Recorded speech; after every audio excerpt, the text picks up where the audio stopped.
The views and opinions expressed in this podcast are those of the individual guests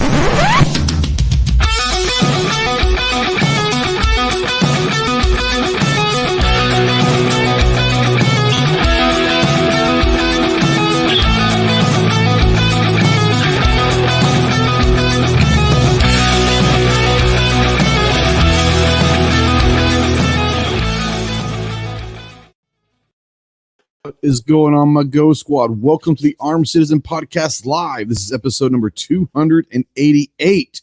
We are live as always on YouTube. If you're out there in the live chat, go ahead and say something. We do not know that you're out there unless you do. If you want to text into the chat, yes, you can text into the show. Utilize the Ghost Tactical Hotline presented by our good friends Rod and Shelly Gates at Aegis Gun Care. That number is 530-364-4678. It's scrolling down below to help you out if you need assistance. For me personally, I need pop-up like picture books. Like when I'm reading, I've got to have a pop-up picture book or I just give up on it. I can't do it. So I need all the help I can get. If you're like me, it's scrolling down below. If you're a veteran, really anyone, but especially if you're a veteran and you're in that hole, you're in the darkness and you're looking for that light, call me, text me, email me 24/7. I cannot give you medical advice, but I can probably be a decent ear, maybe help you through some stuff. Hey, if nothing else, I could be a damn good listener. If you are looking for someone that can get you into some medical attention, remember two things. One, you are not alone in this fight. You have a lot of brothers out here that are willing and able to help you in any way possible. And two, the world is a much better place with you in it.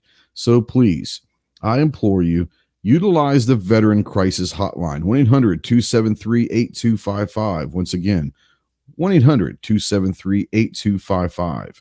We are spotlighting, as always, the United States Marine Corps. If you have any questions on what it takes to earn the title United States Marine, see the website marines.com.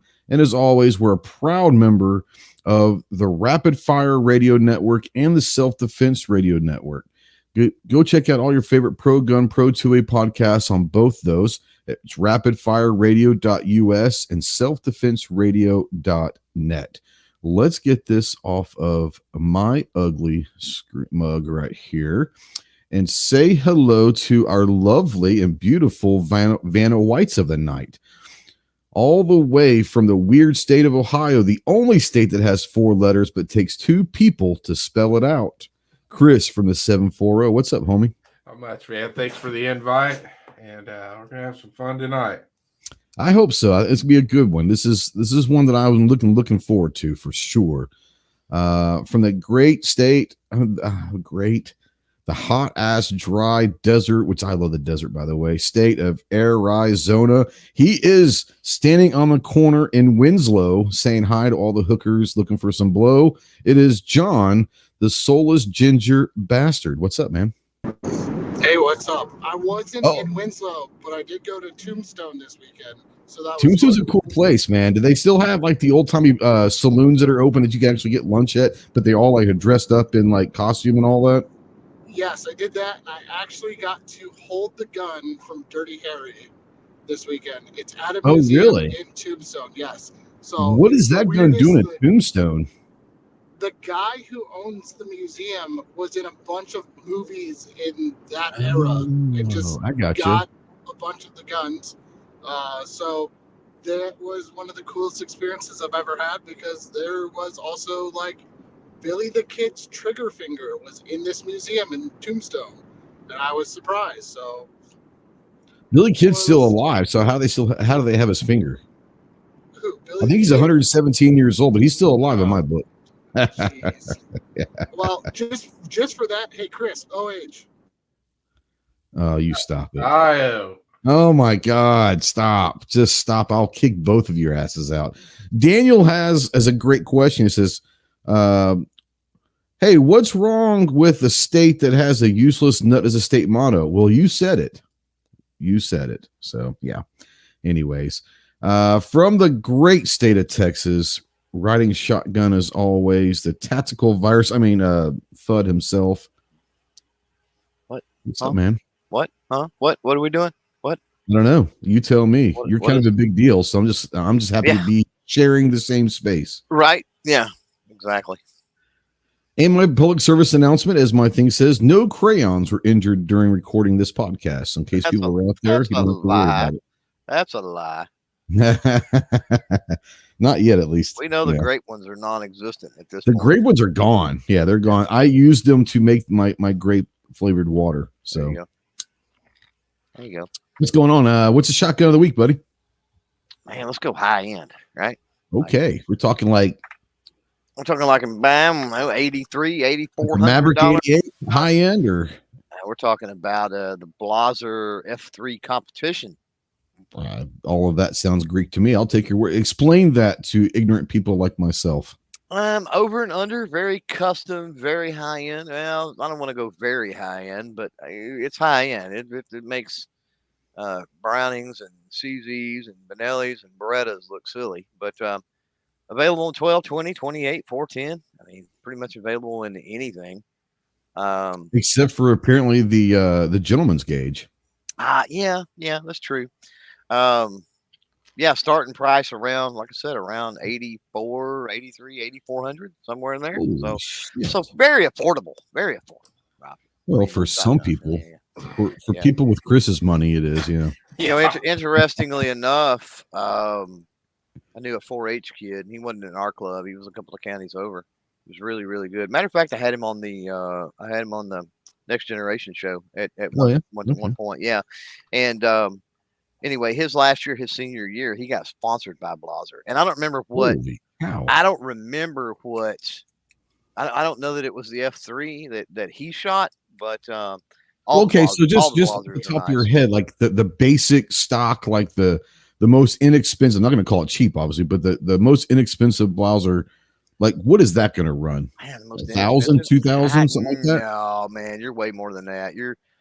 You've got to be 3+ easily. So just a basic anything. Wow. Okay. Yeah. You're $1,000. Like I said, it makes the brown, the $1,200, $1,500, $1,800 Brownings and Berettas and Benellis and stuff. The prices for a Blazer make them look silly. Holy cow! But they are primo though. Holy moly!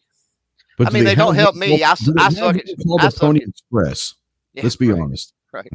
I suck at shotgunning, so it doesn't matter whether I'm shooting a $200 shotgun or an $8,000 shotgun. But I guess there's something to be said about sucking with an $8,000 shotgun. Well, at least got a pallet of shotgun shells coming your way, so they're already here, bro. They're already here. How did your UPS driver? Oh my God, I don't know. He dropped them off up the road, actually. So, yeah, I don't. Does he need a forklift? I don't think he was too terribly happy with that. So this is even better. So not only do I screw you, but I piss off your UPS guy. That's fantastic. Well, he was just like, what in the world's going on here? I get it. Yeah. So Gizzard out there says, I'm sorry, hold on just 1 second. Because I'll forget. I'm not very smart. Gary says, so people from Utah can spell that all by themselves. They can, but what they do is they use one of their wives to spell out each letter. So there's that. Go ahead, Chris. The Blazer Extra Exclusive, $28,000. Blazer. He's from Ohio. He can't freaking pronounce it. Come on. I've never even heard of this shotgun until he brought it up. You Yankee Blazer. Yeah, they get pricey. I've seen Blazers 30 and 40 grand before. Yeah. So, Chris, have you heard a story about Buck at Wanamaker a couple years ago? My favorite Wanamaker story ever. The whole time he's talking about he wants to get himself a 357 Magnum lever action. He found one too, and he found a bunch of them, but all of them are like expensive as hell, like at least $4 or $5 grand, right? So he finds one. He goes, "Oh man, I found it, and it's only $350. This is beautiful." I'm like, "Oh crap, let me go over there and look at it, because I might buy it in front of you, just to piss him off." And I look at it, and it is a beautiful, beautiful lever action rifle. And I look at it, and I look at the price tag, and I said, "Buck, those 2 zeros at the end are not the cents. That's part of the price. That's $35,000." He's like, "Oh, I didn't find it then." So yeah, that's my favorite Buck story. Sunthrax, I love it. I don't know that name. Welcome to the channel. Welcome to the dark side. We promise that we're going to try to make you not as dumb, but we can't promise you anything. We're not promising to make you any smarter either. But he says, I turned 21 in this upcoming November, and I want to conceal carry. Fantastic, young man. That is one of the coolest things I've heard in a long time. So do it. So you have a lot of people on this chat and in the audience and a lot of people out there that are more than happy to help you in your journey. All you got to do is reach out, ask questions. This is a great place to ask questions for sure, because we can answer them for you here live. And we're going to be talking about some drills that you might need to use coming up before you carry. So fantastic. I hope you let us know what you get. If you need any help, like I said, any of us out here will be more than happy to help you and steer you in a direction that you might like something. So I'm not going to tell you what to give, but I can give you some recommendations and let you do your own due diligence, if you will. All right. Daniel says, CZ all the way. You're banned. No hipster shit out here for CZ. No, I don't mind CZ. But definitely not gonna tell someone to go get a CZ. I think, no offense to CZ, I think they're great guns. I think there are things better out there for a young person that will cost much less and get a lot of use out of for carrying. So but hey, if you want to carry CZ, go for it. As Clover said, do it. You guys know that every Thursday, Saturday, and Monday at 10 a.m. on our YouTube community tab, we have our polls. We're going to call them the Pony Polls for Anderson Manufacturing. The Pony Polls. We have fun with them. We like to do a lot of different things with them. So let's get over here real quick and pull the questions up. I don't know why it didn't show me. I had to refresh. It didn't show me the results, which is very odd. That's very odd, but let's refresh here. And here we go. They got it now. So the first one we sent out yesterday, it's got over 1,000 votes. And Clover corrected me last night. And that's okay, because he likes to correct me, but I didn't do it publicly, and now you're airing all the dirty laundry. But I was going to bring it up when I picked my choice. Oh, hell yeah. I put best 90s sitcom, and apparently a couple of them actually started in 89, which is fine, but everyone knows these as 90s sitcoms. I don't think any of these would be considered, even the two that started technically in 89 wouldn't be considered 80s sitcoms. They're 90s sitcoms. But of these, what's the best 90s sitcom? Friends, That 70s Show, Saved by the Bell, and Seinfeld. Chris, of those four, do you have a favorite? Out of those, I got to go That 70s Show. Oh, snap. A man with my own heart. Wow. I was not expecting the love. I love all of these. I'm not going to lie. Yes, I'm a closet Saved by the Bell fan back in the day. But, there is no candy in the garage. Yes. It runs on water, man. They steal the great. I think that was in the pilot is what started, wasn't it? I think that was the very first episode that High was like, the very first, and they ended with that too. They ended it with it too. That's correct. That is correct. Middle Serp Duo, what's up, homie?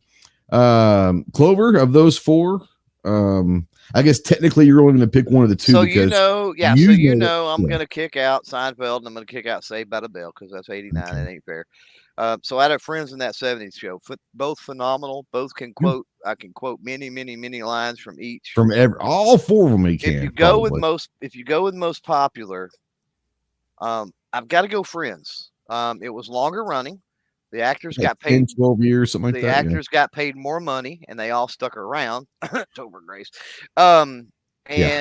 If you look at guest cameo appearances, oh my god, phenomenal. All right, so let me ask you this. I know what my favorite one is. What was your favorite guest cameo of Friends? Oh god, mine had to be Brad Pitt when he hated Rachel when they were like, I don't know if they were dating or married at the time. That was phenomenal. Two worst enemies, Rachel Green and complex carbohydrates. Yeah. And then Phoebe's like, thank you. I'll hug you. Yeah. Just take off your shirt and tell us. Phoebe was my favorite character. Everybody hates Ross. I loved Ross. Before I we love to hate joined, Ross. You know. so the very last episode of Friends, and Friends in that 70s show. Oh snap! Bruce Willis. Yes, he was amazing. So he had a recurring thing. It wasn't just a one-off. Yeah, he was there for a few times because his daughter was dating Ross. Yeah. Keith Hernandez or Tom Selleck, and Keith Hernandez in Seinfeld is pretty good. Oh, it was. Yeah, I would agree. Great. Now, great Ginger wasn't alive in the 90s, so he might not remember any of these. I'm going to go with him real quick. Do you have a favorite in one of these? Listen, I was alive in the 90s. You were like 2. Bro, I was born 91, so I was like 9. Okay. Anyways, I'm going to go with that 70s show because you didn't put the best 90s sitcom, which is Boys Meets World. So, I'm just saying. Okay, I think Topanga. Come Topanga with Dev Air, right? Topanga was pretty good. Yeah. Right. I mean, Feeney is just. It's Kit. I mean. Yeah. So let me ask you this: the first time you saw Boy Meets World, did you immediately recognize, hey, that's Kit's voice? Anybody else do that? I did. I know Clover did. Yeah, simply because I was old enough. But if you probably wouldn't. Yeah, see. I'll just scroll with it. Just get out. Killing me. Yeah. No, but I will say Tom Selleck is probably the best cameo on Friends. But see, I don't consider cameo either. He was there for a long. He was Monica's boyfriend for a long time. I view cameo as one episode, maybe 2. Like what I'm saying, like maybe 2 if they're brief. Yeah. But yeah, for sure. But Paul Rudd was in Friends, who was phenomenal. Oh my God, it is amazing to watch Friends go back. And like I said, Friends in that 70s show almost play on loop constantly here at the house. Yeah, and it's amazing with Friends to see. It comes and it's like that's Ant-Man. You never would have thought back in the day like he was going to be a superhero, right? Yeah. But Paul Rudd is hilarious. Oh, Paul Rudd's one of my favorite. When Paul Rudd, I can't remember, it was like 40 something or whatever it was, but Paul Rudd and Leslie Mann, if you guys haven't watched any Leslie Mann movies, she is hilarious also. But those two together are almost like unbearable because you're not going to stop laughing. They're great. Now we are forgetting a great cameo in that 70s show was The Rock playing his dad. This is true. He did play Rocky. He did. I forgot about that. And that was the one that Red took Eric and the boys, and he ended up buying them beers, didn't they? Yeah. I think he did. Yeah, I think so. Yeah. It's a great one. The poll. This was as tight as they've been, and this is the first time I ever remember. Over 1,000 votes. We had a tie. With 32% each. That 70 Show and Seinfeld. There's a lot of people out there that have never watched Seinfeld. Yeah. But use phrases from Seinfeld. They have no idea. All the time. Absolutely. Never realized. How many people have you heard saying the master my own domain and have no idea where it came from? And, yada, yada, yada. Yada, yada, yada. And all that. Friends came in at 25%. Saved by the Bell at 11%. I kind of figured that. I had a bunch of people that said Married with Children. Married with Children was one of the best sitcoms ever. Unfortunately, that started like in 86 or something like that. So it was still going in the 90s, but no. The second one.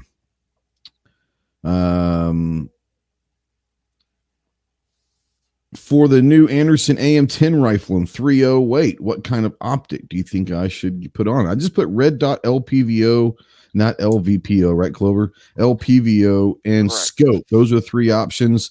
Start with you, John. 308, red dot LPVO or Scope? I would go with an LPVO, personally. Okay. I mean, a scope is also an option, but like a big scope on an AR just looks, even an AR-10 just looks stupid. So an LPVO would be probably a good. Now, that said, if I throw like a bipod on it and make it a competition rifle, that would make it look better if I had a bipod on it, right? I mean, you're getting the mall ninja territory right there. So I'm just saying. I hear you. Chris, what about you? Red dot LPVO or Scope for a 308 gas gun? So I participated in this poll, and I was torn because it's 308, so you can really, really push that thing out there if you want to. You can. You can go 1,000 yards to 308. So I said scope. That. I would probably go with a scope. Yep, I hear you. Clover, I know where you're going, but you want to go ahead and tell everybody? Scope. Yeah. Yeah. So my initial thought was an LPVOs. I've got like 5 of them, and I was like, oh, okay. But Clover is right. One of the reasons why I'm getting this is the PRS Precision Rifle Series has an actual division in it for gas 308. So you're only competing against the gas 308. So if I use it for that, you're going to push out to about probably 600 to 800 yards with that one. Scope probably going to run a little bit better than an LPVO. Now, can I run both? Probably. But yeah, I'm probably going to lean towards the scope now, just because I thought, I forgot that I could do that. I could run some competition with that thing too. So you could max. I mean, even at a 1 to 4, 1 to 6, or 1 to 8. Well, a 1 to 10 right? for sure would be able to get me out there in LPVO. Is there? Sure. Is there? I only run my scopes about 14 to 15. Oh yeah, they've got a 1 to 10 out there for sure. Yeah. Yeah, but the thing is, you're maxed at that. But they're out there. Well, the problem is, at either of those maximum magnifications, you're maxed on that magnification, right? Oh, so yeah. Then you don't have the additional magnification for ranging and spotting and other things, and that's why I say scope. Yeah, yeah. And you can get a scope that's got a smaller footprint. That's not this big honking 6 foot long scope. I mean, absolutely, you can. Yeah, yeah, no doubt about it. 47% say LPVO, 38% say scope, and 15% say red dot. I put red dot out there just because, but you think an LPV, John thinks the scope would look interesting or weird on a 308 gas, but a red dot would look even more weird on a 308 gas. So yeah, there's that. I've got a red dot on my FAL. Well, but that's not a AR-10 either. So. Sure, yeah. The next one, 1.6 thousand votes. Of these, we brought this up on the Ghost and Clover podcast. Of these, what's the best TV car? I said of these. I left a few out for good reason, folks. We didn't want to have the Batmobile, the General Lee, and Kit going head to head. Now, I might do that in a later one to see like who wins the Tournament of Champions. But for this one, best TV car, A-Team van, the Magnum PI Ferrari 308, the Miami Vice Ferrari, or the Starsky and Hutch Gran Torino. Clover, I'm going to start with you since we did this on the Ghost and Clover. But of those 4, do you have a favorite? Well, I say you take the winner of this and then put it up against the other 3 and see what happens. Well, there you go, because I can put 4 pictures. I will do that. I'll probably do that next week. The winner of this will go against those big dogs for sure. Of those 4, I go with the Robin 1. Okay. And shame on anybody who doesn't know which one that is. Chris? I'm going with the A-Team van. I loved that shit when I was a kid. That's a great one. Ginger? That's a tough choice. I'm going to go with the Gran Torino only because I'm a Ford guy, but I pity the fool who doesn't choose the A-Team van. Valid. Okay, so I said this. The Magnum 308 Ferrari, to me, was the first time I remember seeing a Ferrari, right? Mm-hmm.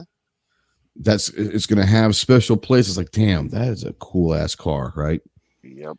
And I understand why you picked that, Clover. It's an iconic car. The A-Team van, man, freaking awesome, right? Freaking awesome. For me, it's Starsky and Hutch, and here's why. And I explained this on the Ghost and Clover. Starsky and Hutch was it was in the late 70s and all that. I was 2 or 3, 4 years old. That's like the first like TV show that I remember like wanting to watch. And the only reason why I wanted to watch it was the red car. Didn't understand what a Gran Torino was. Didn't care. The red car, and they slid across the hood. I was like, that's pretty cool, you know. That All may of have these been are iconic. What's up? May have been the first time anybody slid across the hood. Well, maybe on screen. I don't know. But I remember that caught my eye for sure. And then it was also the first thing that I remember seeing cops like take the siren or the light and throw it on top of the hood when it was time to go and chase the bad guys. I was like, oh, they're just putting it on top of their roof. That's pretty cool. So, yeah, the Starsky and Hutch is pretty cool. Did we ever meet Robin Masters, by the way? I don't remember Magnum. Was Robin Masters ever shown? That's a good question. I think so. I don't know. Was he? I don't know. I think so. I know Higgins wasn't Robin, was he? No, but I think so. Okay. I didn't know if he was always just playing the Higgins role and he was actually always Robin Masters, but I don't know. I don't remember Robin Masters ever being shown or whatever. So now F&H says Clint Eastwood's Gran Torino. Well, I mean, can you go wrong with any Gran Torino? Let's be honest. I mean, let's just, it is what it is. Oh, snap. Buck says Herbie the Love Bug. I didn't think about Herbie. That's pretty cool, though. That's pretty cool. Faux show. Let's see here. The poll, 1,600 votes. And I guess the winner, this was by far the closest poll we've ever had, as far as like the winner and the loser was separated by 6 percentage points. 1-4. The winner that's going to go up against the Batmobile, we're talking like the late 60s, like, was it like 66 or 67, whatever that was? Yeah. The original Batmobile. And Kit and the General Lee is the Gran Torino with Starsky and Hutch with 28%. 26% was the A-Team van. 24% was the Miami Vice Ferrari. And 22% was Robin 1 or the Magnum Ferrari 308. Like I said, first to fourth was separated by 6 points. That's the closest we've ever had, I believe. It's pretty awesome. Let's see here. Do we have another one? I thought we had another one. I put an extra one out there. Okay. Yeah. So real quick, it's got over 1,000 votes for your AR style rifles. Doesn't mean if it's a 308 or AR-15, whatever it is. Do you prefer an adjustable stock or a fixed stock? Chris, let's start with you on this one. Adjustable or fixed on an AR style rifle? Adjustable all the way. Okay. Clover? I think he had to step away. Oh, he had to step out. My bad. Ginger, adjustable or fixed? I gotta go adjustable. Adjustable. Okay. Hardcastle McCormick has been brought out. Okay. The Nash Bridges Barracuda would be another good one. So yeah. Yeah. We won't ask Clover because who cares what he says. 89% of you said adjustable stock. So that was pretty much a home run there. I love me an A2 stock. I'm not going to lie. Simply because the A2 is kind of what I learned to shoot on. I didn't shoot before I joined the Marine Corps, and the first rifle I really ever shot, I mean, I shot some like 22 at a friend's ranch growing up, like cans or whatever, but not a lot. But the M16A2 is the first, that's how I learned to shoot. And so I'll always have a fond place in my heart for the A2 stock and also the A2 front sight. But I'm definitely going to go adjustable faux show. I just got one of the coolest things I saw at NRAM came in the mail a couple of days ago. Talk amongst yourselves for about 3 seconds. I'm going to go get it real quick. Hey, Chris. What's going on? None. It's 92 degrees today. It's hot. We're just feeling dead air for Ghost. It's like 52 here. I don't want to hear that. Although 92 would suck too. That's just too hot. It's perfect. It's just perfect. You've been living in Arizona too long if you like 92 degrees. It's better than 120. Yeah. It's right around the corner for you too. Oh, nice. Yeah, I know. Okay, dead air filled for you, Ghost. There you go. I appreciate it. Clover, real quick. AR style rifles, I mean, if it's AR 10, AR 15, whatever, adjustable or fixed stock? Man, that's tough.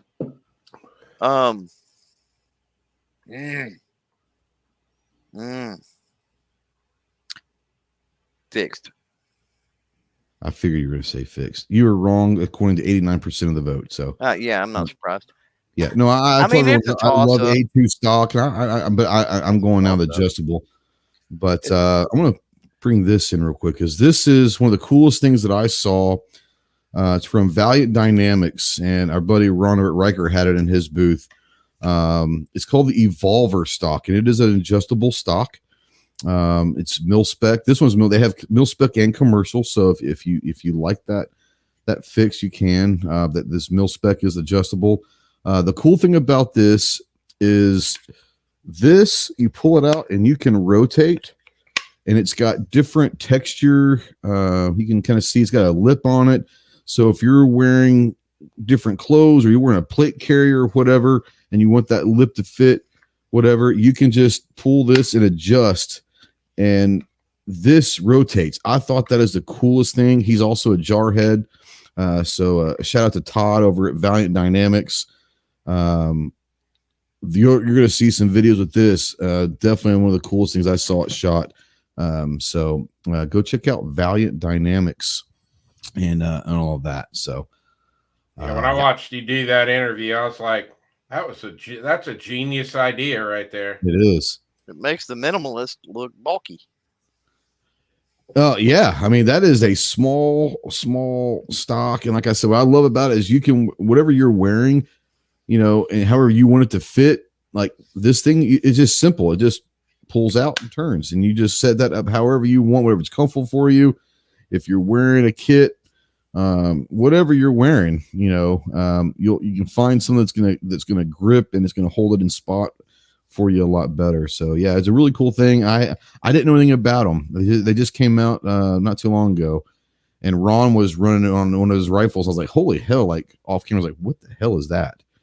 And he's like, yeah, let me introduce you to him. So he sent a text to both of us, and not only we're going to get him on the show, but he's also going to be on the Jarhead podcast. So matter of fact, speaking of Jarhead podcast, episode 1 of season 2 will be released Thursday afternoon on the YouTube channel and obviously on the podcast form. Season 1 guest of the Jarhead podcast is our good friend Kyle at Anderson.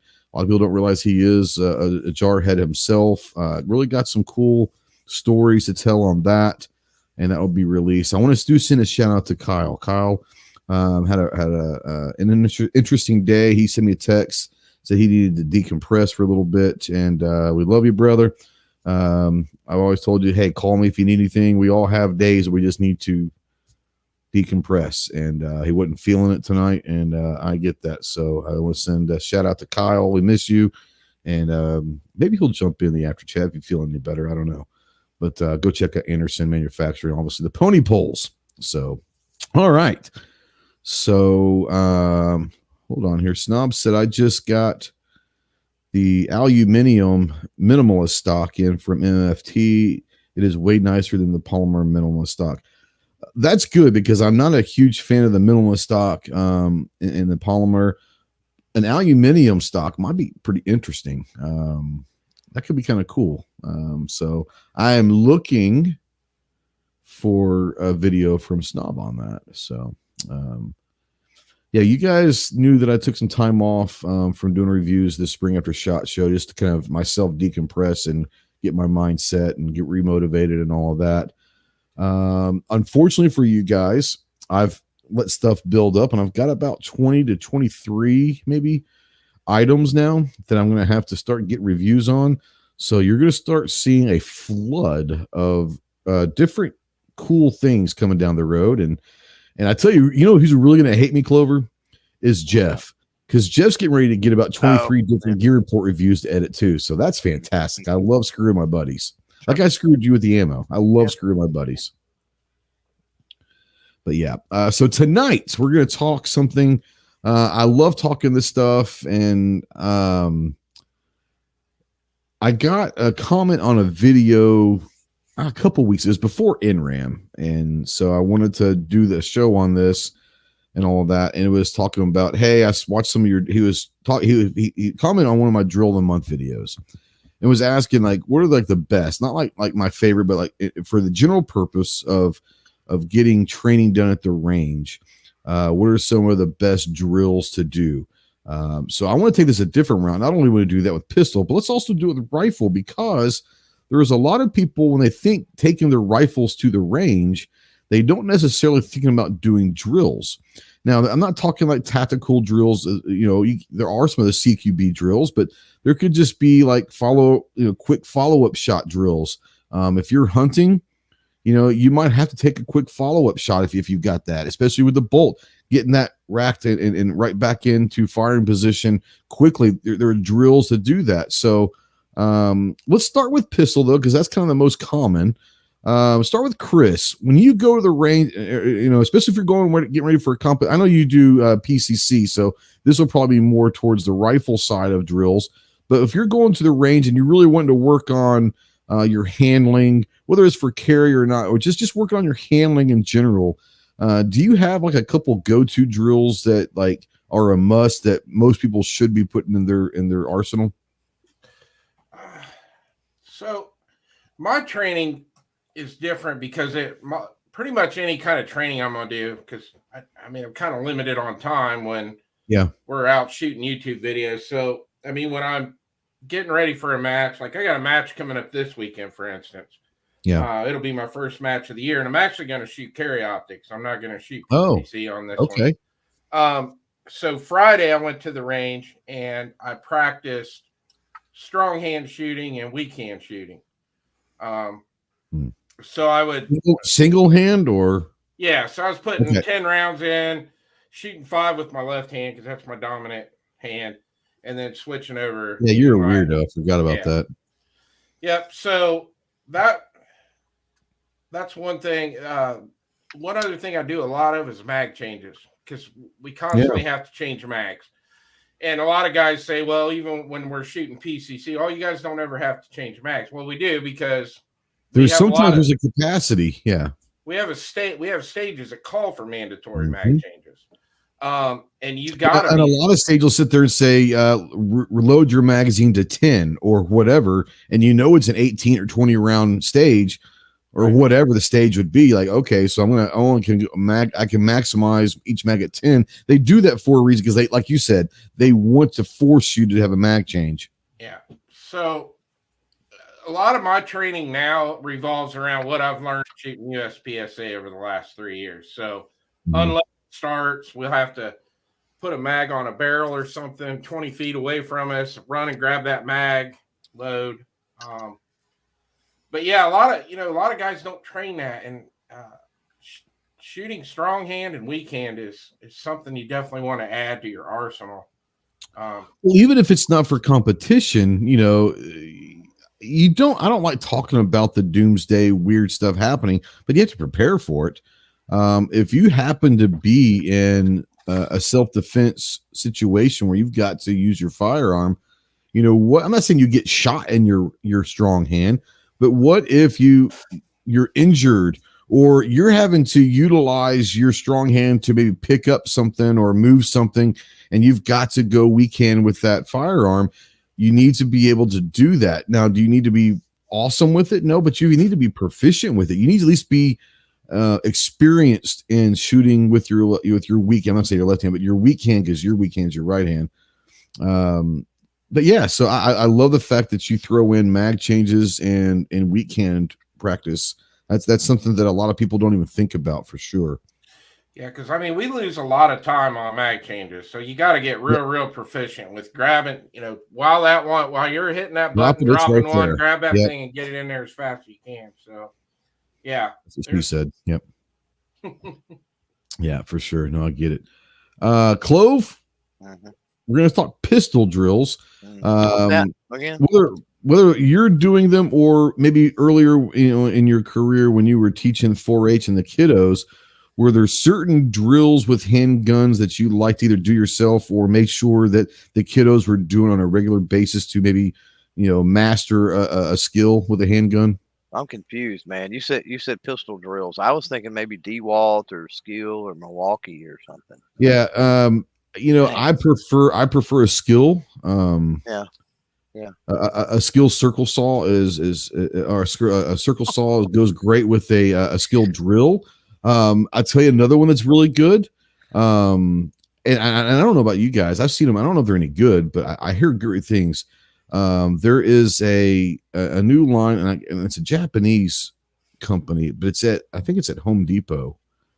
I don't shop Home Depot. I shop Home Depot because my wife shops there because you guys know that I don't ask for military discounts ever. My wife, on the other hand, will absolutely exploit my military discounts. And they give you a pretty good discount at Home Depot. So when she shops stuff online or whatever, it's at Home Depot.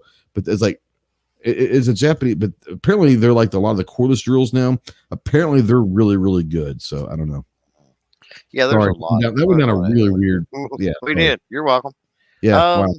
Yeah. So you got to realize we're talking small bore pistol, and we're talking bullseye. We're talking more precision. So, a lot of it is going to be hold drills. So a lot of that is just to build up, arm strength and stuff like that. So, the goal is to, practice. You've got, an arm extended. You're in proper form and all that kind of stuff. You're going to hold on target. You're going to count up. How high can you count up? In other words, or how long can you wait and still fall within the scoring area, right? Sure. Can you hold for 10 seconds? Can you hold for 20 seconds? And you're not going to do that in a match, but I mean, the longer it's nice to know that you can do it. Yeah. You know how long you're able to hold before things start falling apart. Now, again, you got to focus on your breathing and stuff like that. Cause if you don't, I mean, one of the first things that goes with holding your breath, in case you don't know, you're out there and you don't know, is your vision. Yep. And, some people say within 3 seconds, definitely within 8, your vision is going to start suffering tremendously. So, those hold drills, and that does incorporate, you can do those as well, dry fire type stuff, but sure. But live fire makes it a little more fun because you're actually putting it around on the paper. And so, I would say that's probably one of them. Let's be honest, a dry fire and a 22 LR is basically the same thing, right? I mean, another one would be and this see this a lot with speed steel and things like that, but also is applicable for up down, and it's for raising into sight alignment and acquiring that sight picture quickly. Yeah. It naturally, like a muscle memory thing. So you come up as smooth as possible. You're not trying to be quick, but you don't want to overextend. So you want to come up and fire, but when you stop, you can't go up anymore, right? Yeah. That's the goal. Like you bring it up, and if you're low, you're low. You're screwed, right? Yep. So the key is to find that sweet spot every single time when you raise that pistol, and that helps build muscle memory. So that's a couple in that context. Anyway. Yeah, I like that. I will say, most people know that I don't particularly like, nor do I run typically dots on my handguns.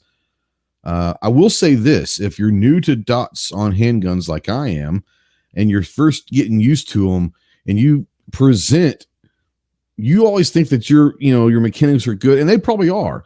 But when you present with that first couple times with that dot, you're searching for that dot in that optic. Well, here's the thing about it is it can be a dry fire thing, but if you can present every time to where that dot is always there, that's good muscle memory to where your presentation is going to be consistent. When you can pick that dot every time. So that might be something to think about in your dry firing, is whether or not you use a dot on your handgun to shoot, presenting every time to where you can see that dot is going to really, hone that skill in. So I don't know, think about that. Ginger, handgun drills that you use, or you like what people have done so far? You've seen drills that you like or whatever? Yeah, so it's all limitation by word. Welcome home. Yes, welcome home. It's all by limitation of where you're at. So indoor ranges, I like to do the body armor drill, which is to the chest, one to the head, to the chest, one to the thigh. I call that the John Wick drill, actually. That's what I call it. Yeah. So there's that. But if I've got the space, I'd like to do movement drills. As our old friend used to say, you got to get off the X and you got to move and you got to go. So that's one of my favorite drills is, just getting off the X, moving, doing reloads. It's going to sound silly, but also multiple engagement drills for his pistol. If you've got the ability to do so, it's always fun. There's been a couple fun drills that I've done during class, the classroom environment's a little bit different, but I did a drill with Fred Masterson. It was opening the door and picking your target. So he'd open, there was a door, you had to open the door. There was a target in front of you, and then he would yell at a number, and you had A, B, or 1, 2, or absolutely. Yeah. So that way you knew how to do that.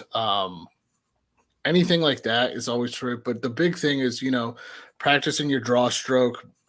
Really do it with unloaded first, practice your draw stroke. And the big thing for drills, especially for newbies, that I always like to say is it is not a race to your holster.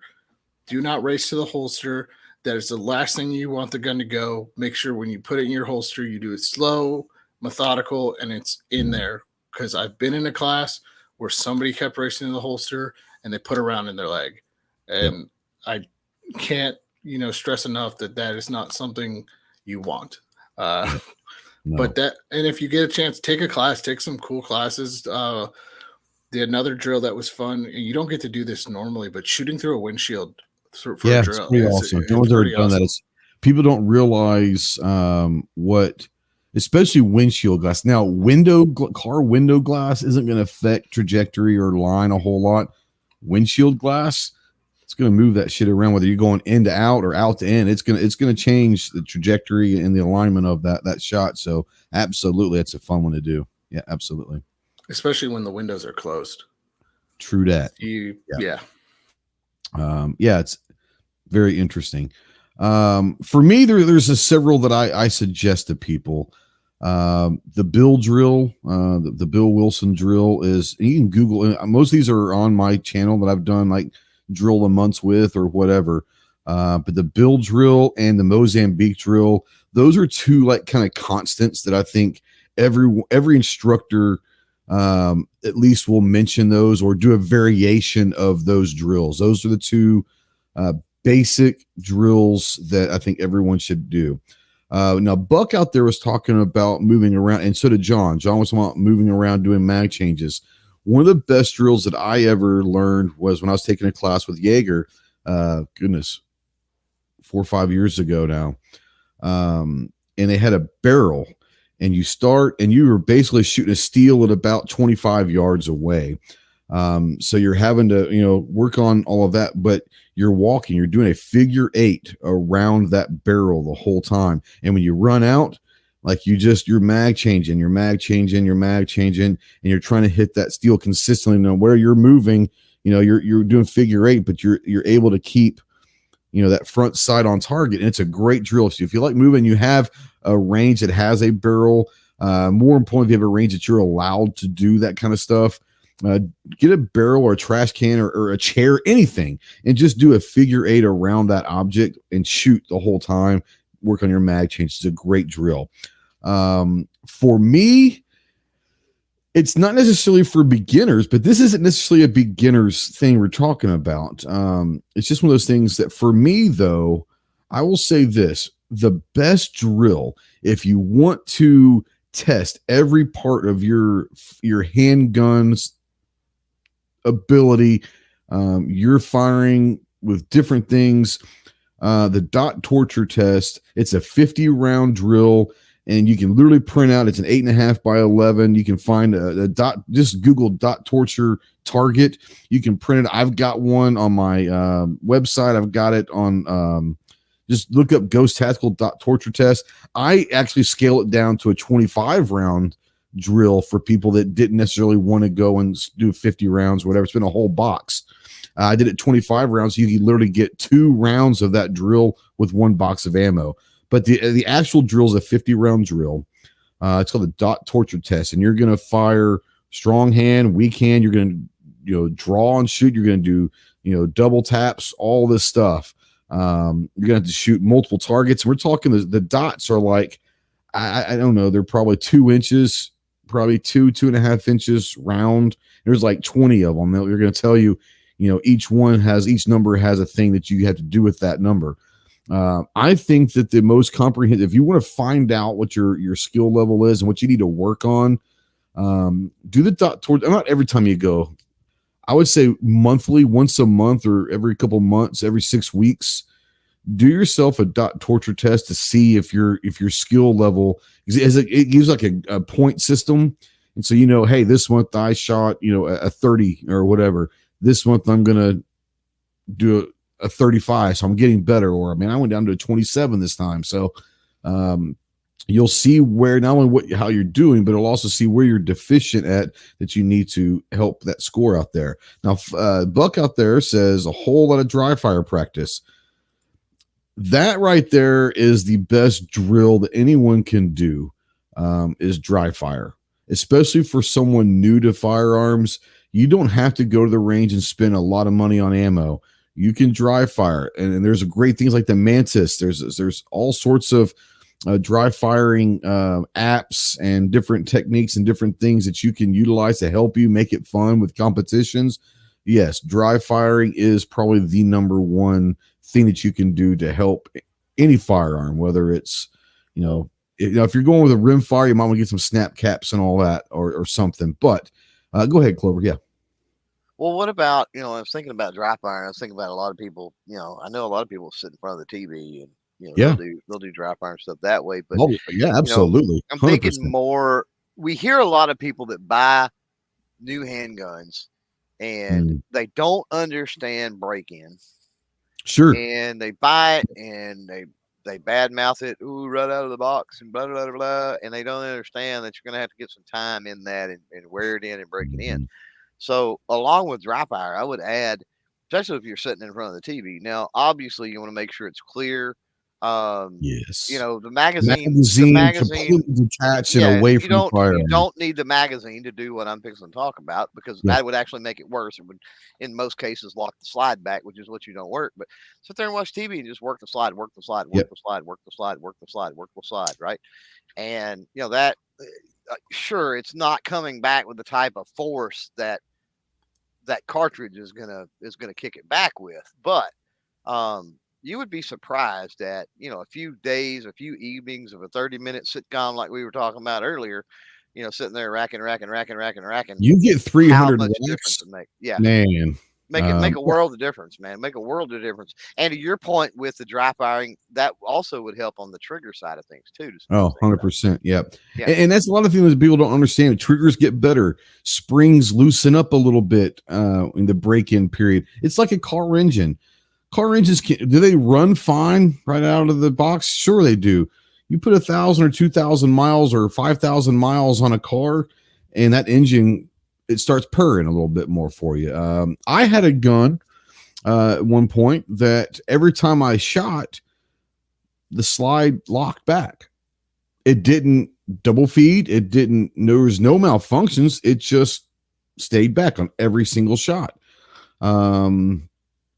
I called Clover. I called other people, and I was like, man, have you ever had this happen? And the spring might just be tight. Didn't even think about that, Boom, boom, boom. You do a couple 300 racks of that slide. It's amazing how quickly that spring loosens up a little bit and is, people say, oh, there's something wrong with this gun. Nah, not necessarily. Triggers do get better. They do get better after a few hundred rounds. So go ahead, John. Go ahead. Well, the other thing, and I saw this a lot working behind the gun counter, you gotta take off the factory grease. It's not please lubricant. Yes, please. It's packing grease so it doesn't rust in travel. Yeah. Like that's the biggest thing I saw with malfunctions, just complaining about a gun out of the box. Take it home, take it apart. Go get yourself some Aegis Gun Care lube and just lube it up. Shameless plug. We'll say this, having reviewed quite a few things and done things out of the box, I will usually take them out of the box and fire them just to see. I do too. And I'll put first box, at least 50, maybe sometimes 100 rounds. Not in today's market, but before I would do 100 rounds, but I don't do 50 rounds just straight out of the box. I want to see what it is for people that do want to take it right out of the box and shoot it. I'm not disagreeing with John as to the purposes of why that's there. That's absolutely 100% accurate. But I think the grease and the lube and stuff that they use for that now is a little bit more conducive of somebody taking it. It's a little more leadway. You know what I'm saying? It's a little more forgiving. Yeah. I think they well, it depends on the blends or something, but yeah. It depends on the company. Like no, Glock, 100%. Yeah. Glock 100%. from the factory says take off that grease because that 100%. is not to not help lubricant. It's not lubricant. But, it is definitely is 100% for rust. A&A out there says, I've done many of these drills over the years. The one thing I can't stress enough is to run it slow, be accurate before fast. Speed will come. What's the old adage? Slow is smooth and smooth is fast. Mm-hmm. It's true. There's a reason why that's an adage. It's been around forever. It is true. Chris, were you going to say something? No, I was just getting ready to say that. Oh, wonderful minds think alike. Wonderful minds. You know, if you think about this, and I understand the self-defense situation. Mm-hmm. I understand the brevity, and I understand that, you know, in that situation, most people that are in those situations talk about time slowing down, and they talk about, you know, all this other stuff. And yeah, I think you're right. You want to be as quick as possible. I mean, you don't fractions of a second. Yeah, you fractions don't of a second. Yeah, fractions of a second matter in a self-defense situation. But if you don't hit the target, right? Like, what difference does it make at that point? Like a missed target, if you would have taken 2 or 3/10 of a second longer to draw to present to get on target and hit the target, is much better than missing the target and having to fire again. Yeah. The ultimate goal, I mean, not the ultimate goal. The ultimate goal is to save your life or to score well in a competition or whatever you're using that firearm for. But the ultimate goal in handling, no matter what the application is, the ultimate goal in handling is to get proper mechanics to turn into muscle memory. Bobby Knight, for those of you who aren't sports ball fans, Bobby Knight's probably my favorite all-time college basketball coach. And he says, you know, I hate when people say practice makes perfect, because bad practice makes really bad habits. Perfect practice makes perfect. So go slow. Try to be perfect in a slow manner with your mechanics. And when it becomes easier, your body will naturally speed up, and you can kind of start pushing yourself to speed up those mechanics and those draws, those presentations and those trigger presses and all of that. All of those things, as you get better and more proficient and more experienced, you will become faster naturally. Don't try to push that envelope and be unsafe. For sure. Yes, we do have. We do have. I want to shout out. Oops, my goodness. Where'd it go? Here we go. So you need help. No, I pushed the comment and the comments went away. Like if you double click the comment thing, it goes away. I'm going to get them back or something. Mandatory carry, $5 super chat. Thank you very much. You guys know that we don't encourage, nor do we ask for super chats. They go to or sending care packages downrange. Good Lord, my mind is freaking. He says, keep fighting, fix, call and remind me. So I appreciate you, Mandatory carry. As always, my friend, I appreciate you. Perfect practice makes perfect. Not practice makes perfect. Work on those skills, be proficient. Your body will naturally increase the speed once it becomes easier. Your body will not. And next thing you know, if you take video of yourself on January 1 and you go, let's say once a week or 2 times a month or whatever, but you go to the range and you actually are working on your handling skills and you're doing dry firing every night and all this stuff. You're doing all the things to make your handling skills better. And you take a video of yourself on January 1, and then you take a video of yourself December 31st, you're not going to recognize it It's going to look completely different. And you didn't make yourself go faster. Your body's just going to continuously, once your muscle memory gets there, everything gets better, you'll naturally speed up. But yeah, I think everyone will agree. Don't try to go too fast right out of the box. Take it slow and easy, become proficient, and then push the envelope a little bit. The biggest thing, you just want to be safe. The quicker you get, sometimes if you're inexperienced, not just for yourself, but other people at that range, safety is key. Safety comes first above anything else. Go ahead, John. You brought that up. You get faster as you practice, but then safety is a big thing. You become complacent, and then that's when accidents happen. So make sure you're not getting complacent, that you're making sure that all the safety protocols are being followed, even though you think you know better, as it takes that one time when you mess up. Yeah, I love that. I think the better that you get, the more, I don't know how to put this, the more concerned about safety you should be. Like you said, the better you get, don't stop thinking about the safety because you think, oh, I'm better and I don't have to worry about it because I'm not going to be unsafe. And I'll tell you people that have years of experience with firearms be unsafe, and they didn't mean to, but they just were. Go ahead. And the times I've had, I can't count the number of NDs that I've had. I'm not afraid to say that. Real quick. Yeah, I will agree with you. I think everyone on this panel and most people on the chat that are experienced, that have been shooting guns for, years or whatever, if they're telling you the truth, everyone's probably had an ND. But it does happen. It does happen. Yeah. It doesn't mean that you were unsafe. Sometimes it's just, it happens. Well, I'm not going to lie. It's because I was unsafe. I mean, I don't know. Well, I'm just saying, but not every ND is because of unsafeness. It's just not through stupidity, right? It's through negligence, right? It's that simple. It's what's called but here's the beauty. Here's the beauty when it comes to safety and NDs. That's why I'm not scared to say that I've had NDs. I've had NDs, and it's scary when you have an ND. But at the end of the day, all is good. Well, why is all good? Because you've got three major safety rules, right? Finger off the trigger, chamber empty unless you're ready to fire, and then muzzle pointed in a safe direction. The muzzle pointed in a safe direction is a huge one, right? How many times have we had an ND because we didn't realize it was loaded or whatever? We got our finger into the trigger accidentally, but because we were following the safe muzzle direction, it was all good, right? We put a round into the ground or, whatever the case may be, and all was fine. And that leads me into what I was going to say. Truck? No. Exactly right. So my point with saying that and admitting that way, because sometimes people are afraid to say that.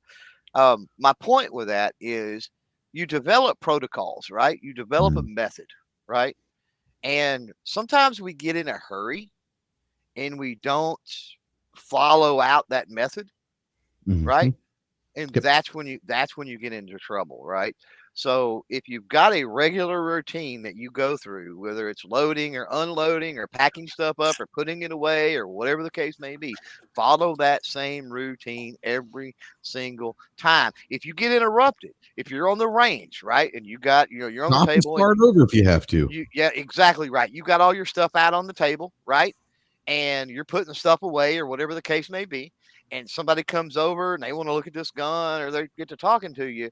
When they leave, start from square one. Completely start your routine over again, just to make sure that everything is good. And to piggyback off of Clover, you get complacent. It's hard to piggyback also. I know it's hard. Man, I'm just saying. Your feet are going to be dragging the ground. I know. I gotta say. But we've all had NDs at some point, and the one that made me really complacent, it was a hang fire. And I'm aiming down range. I pull the trigger, and my first instinct is to get the bad round out, right? Yep. And then it goes off. My hand is here. Yeah. To go rack. Yeah. Because you're taught, in classes, you're taught tap back, rank back, get back in the fight.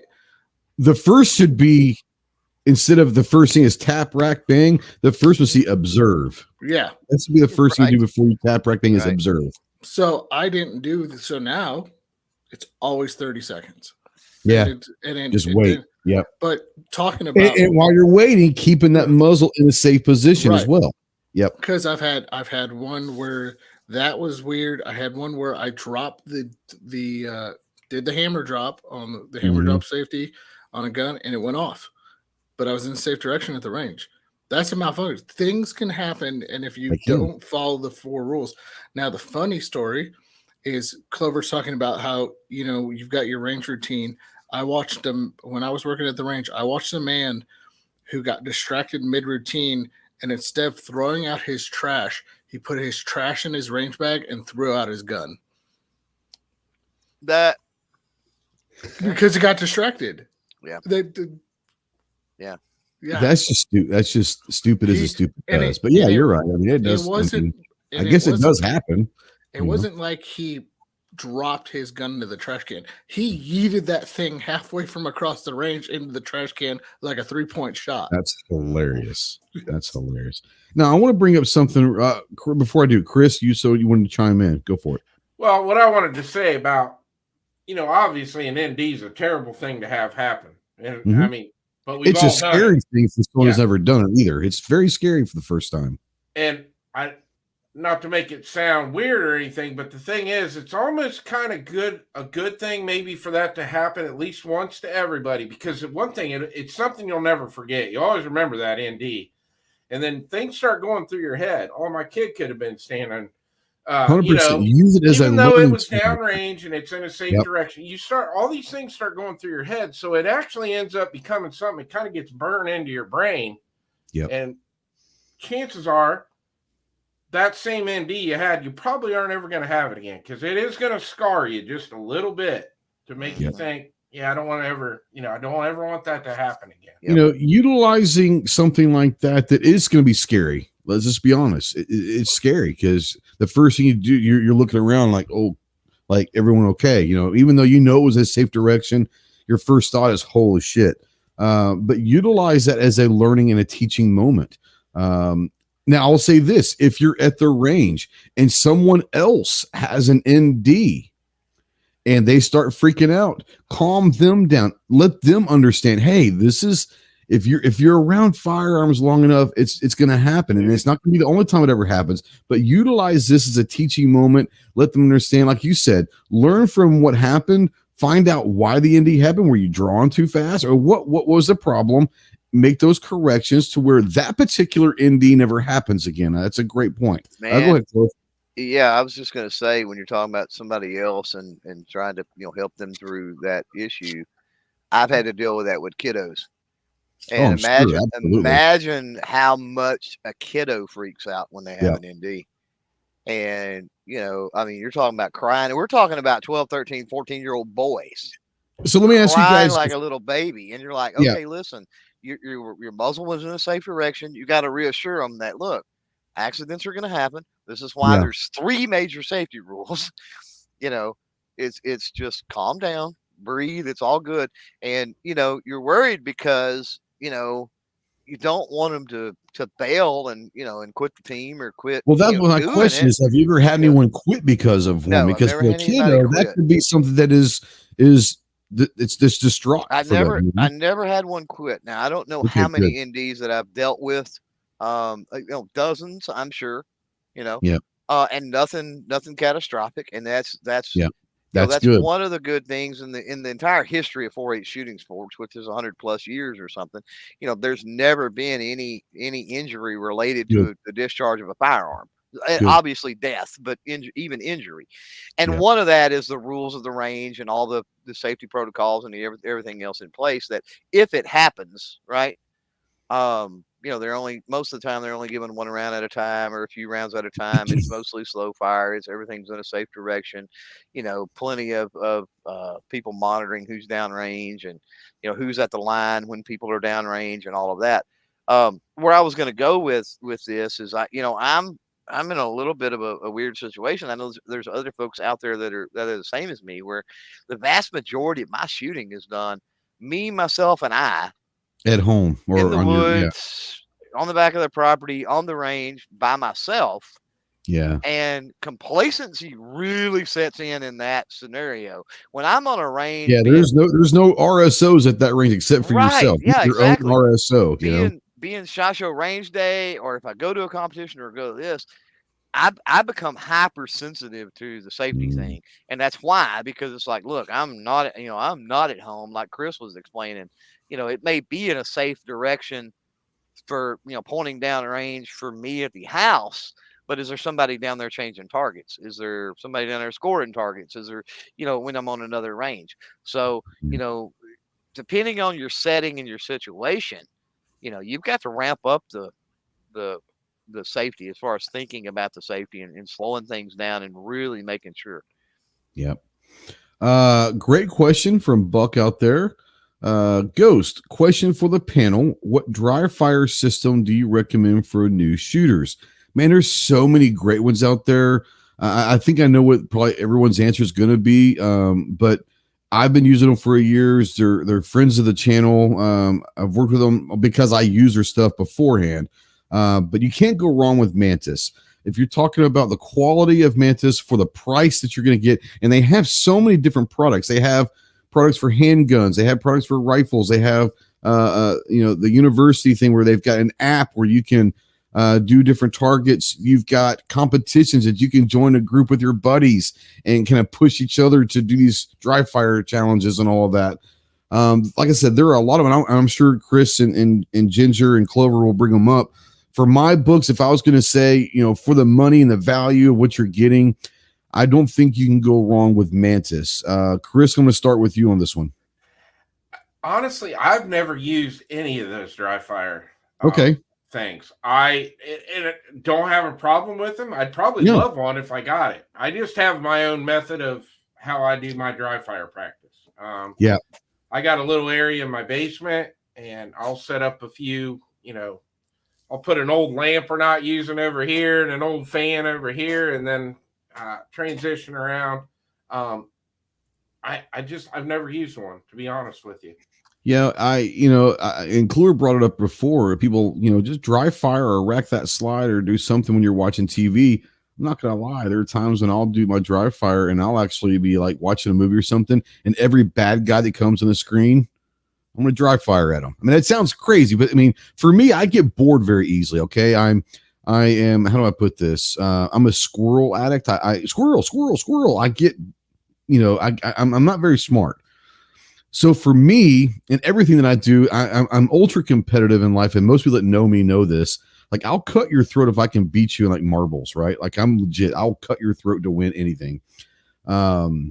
So I try to make everything a competition, and that's what I love about Mantis and some of these other things. I'm not saying just Mantis, but a lot of these other companies, and Mantis especially, they have apps, they have competitions, they have different things that you can do for that competitiveness. Because for me, if I'm not competing in something, I do get a little bored sometimes. So whether I'm watching TV trying to shoot bad guys or whatever, put a target up on the wall, whatever, doing something to make it a competition might help you as well.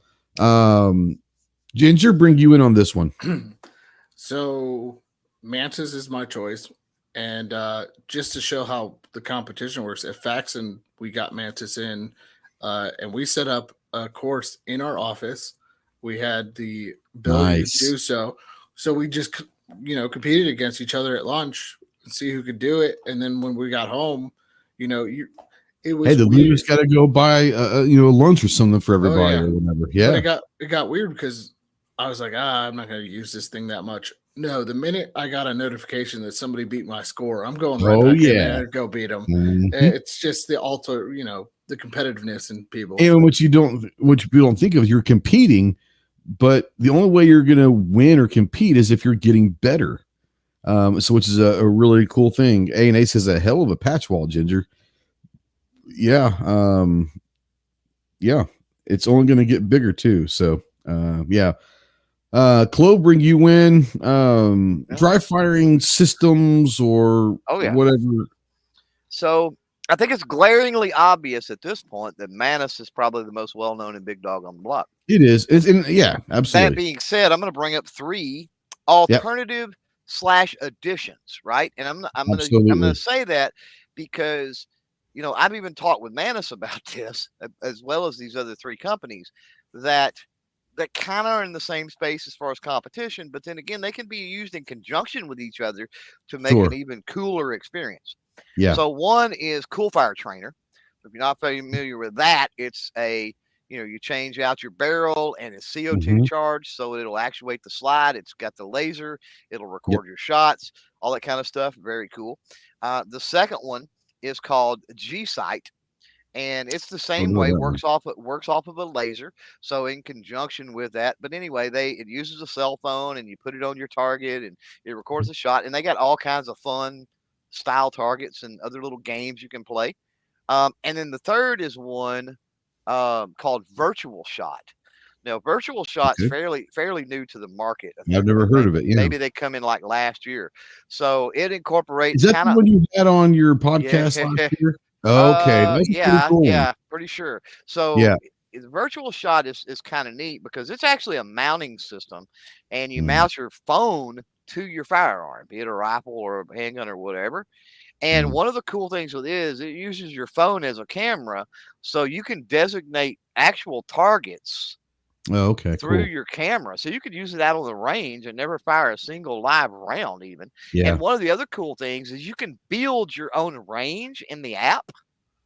Like virtually? Like a virtual range. That's and you're sighting through the phone, right? As you move the gun, the gyros in the phone will move, right? And you can literally turn and move, and whether it's whatever, running gun or bullseye or whatever it might be, but you can set up targets at various distances, different style targets, whether it's steel, whether it's paper, all kinds of cool things in this app, and literally build your own ranges. And you can invite other people through that app to come shoot on your range, which is really neat, Cool. But again, I don't view them so much as competition because all of them do something a little differently, right? And to where you can, if you incorporate, 2 of them together or 3 of them together or whatever, you get a more, robust, I guess, dry fire training experience. Yep.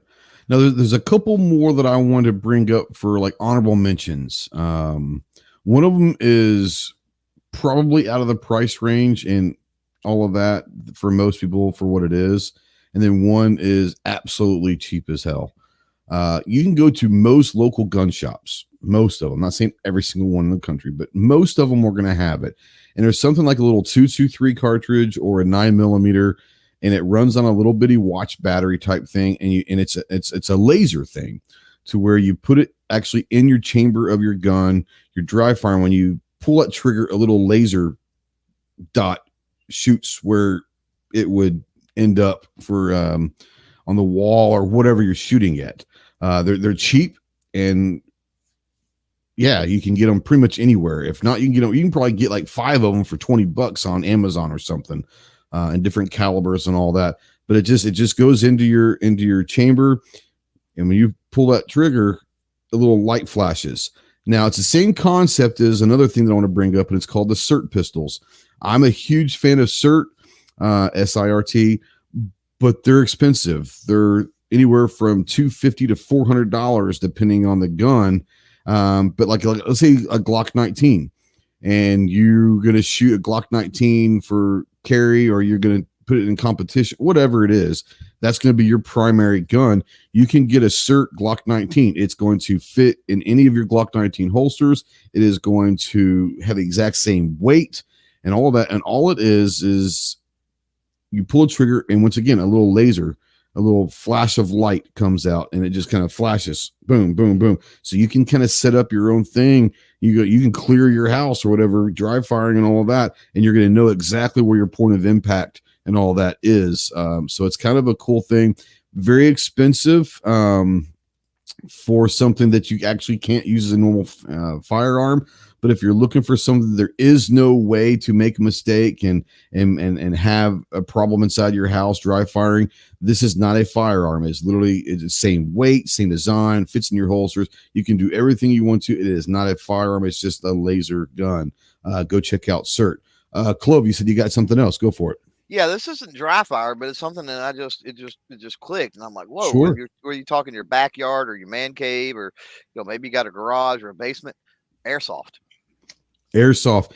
airsoft, and you can literally Umarex and all these different companies. Like you can literally go find a firearm that's the exact same dimensions, the weight, and all that, and you can go down in your man cave, your basement, your garage, shoot airsoft, and it'll manipulate the slide. It'll work. The manual of arms is identical to your real. That's a fantastic. I don't know why I didn't think of it. That's a fantastic thing to do. Well, it's not technically dry fire, right? It's not, but it's something that you can shoot inside a controlled space, Yeah. Absolutely. That's a great one. Anything else you guys want to bring up as far as pistol drills, pistol handling, before we move on to rifle? Go ahead. I did want to bring up, I forgot to mention RE Factor Tactical. Do you guys remember those guys? I don't. So RE Factor Tactical, they sell, it's a bit expensive. It's a bit pricey because you're buying a whole bunch of targets. They sell a specialty target, but they also sell a playing card deck that's filled with drills. So no drill is the same. And they just get harder by the number. So if it's a higher card, it's a harder drill. Those are fun, especially with friends, because you can challenge each other with these cards. So they should still be around, I hope. Oh yeah, they are. You can find them. Yeah. Okay. Yeah, those are cool. Go ahead, what I was gonna say is, we're talking mainly semi-auto here, of course. And sure. I mean, but I say handgun, I say pistol, but any handgun. I mean, there are things you can do with rimfire as well. Right, but when we're talking about dry fire, when we're talking about training, things you need to do, one of the things is if you've got a double action revolver, for example, practice staging the trigger or staging the hammer. Practice staging the hammer. I love that. Yeah. Because that is an extra step in the manual of arms and a revolver versus semi-auto that if you're not accustomed to that, and it's going to increase your accuracy. Absolutely, it is. That's a great point as well. Ginger, Chris, either one of you got anything else for handgun stuff? Nope. I wouldn't say more for a drill, but I did. Go for it. Bringing up kids earlier and teaching kids, and I wanted to bring this story up because it was a good story, and it's all about your mindset and how you react. So I had an incident on the range when I was teaching kids. We had a round not go off, and I picked it up. I took it from the kid, and instinctively I'm inspecting it instead of throwing it downrange. There was a hole in the primer, and it went off, and it burned my hand. Now, your instant reaction is to go cuss and swear, but in kids, you got to stay calm and collect. If you act calm and collective when accidents happen, you got to they'll keep calm, and everybody, it goes for anybody. When somebody has an accident on the range, you can yell on the car ride home. God, it's gonna hurt, Yeah. But if you stay calm and collective, they'll stay calm and collective. And then I just brushed it off until I ran over to the great point. Until I ran over to the nurse's station. That's solid, not just for yourself, but somebody else, right? Because what happens when you freak out, right? What happens when you're in shock? Your heart starts pumping, right? And if you're cut, or let's say, or something of that nature, you're going to bleed more, right? Yeah. Like it's going to be a bad situation. So the calmer you can make the situation, whether it's yourself or somebody else, the better off that situation is going to end up being, I think. Yeah, 100%. I just thought that was a good story to bring up because if you don't act that way, people are going to freak out. Yeah. Yep. I think you can take that with any situation in life. In general, if obviously you're going to be surprised at certain things, but if you almost expect the unexpected a lot in your life and you're able to control those emotions in a high stress or a crazy situation, people feed off of that. People are going to stay more calm around someone who's calm. And that's just a great life lesson. Go ahead. I think about that YouTube video. We're talking about something bad happens and you're calm. You see the YouTube video with the old dude, he shoots himself in the leg or whatever. I just shot myself in the leg. I just shot myself in the leg. And you're like, he's not screaming or freaking out really or anything. Yeah. And the fool just shot himself in the leg. So it's like, absolutely. That's a great one. The next one we're going to touch on is rifle drills or rifle practicing. Once again, I think most people, they hear firearm drills, they automatically go to handguns of some sort. And that's predominantly what there probably are. But there are some great drills that you can do with your ARs, with anything. There's great shotgun drills as well. So I'm going to say long guns. That'll include some shotguns, any kind of rifles. The best one that I should say the best one. The one that I typically use, there's about 3 of them that I always do when I go to the range. 2 of them I always do. One of them I do if it's available. One of them is that we built a tree, a little, and if they've got that out at the range, I will 100%. That gets you at every position, prone, kneeling on halfway knelt down or whatever, gets you to shoot from different positions and awkward stuff and all of that.